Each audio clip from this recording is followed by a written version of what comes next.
Fakta yang membuatkan orang menjadi kaya bukan atas kerajinan, tapi kepintaran. Tepat sekali, bos. Saya tidak sangkal, saya bersetuju 200, 300, bahkan 1000% dengan abang punya kata-kata. Tapi sayangnya, kepintaran itu tidak ada pada semua makhluk di muka bumi ini. Kepintaran itu tidak dianugerahkan untuk setiap orang di muka bumi ini.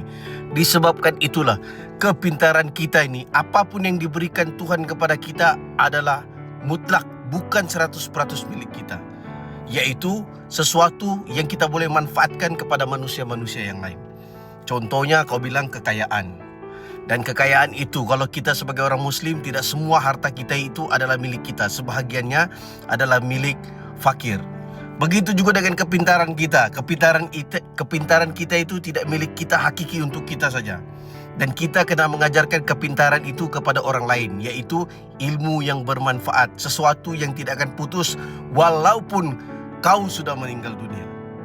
Jadi ini penting sebenarnya. Sama ada kamu mau percaya, kamu bersetuju dengan kata-kata saya, itu terserah kamu.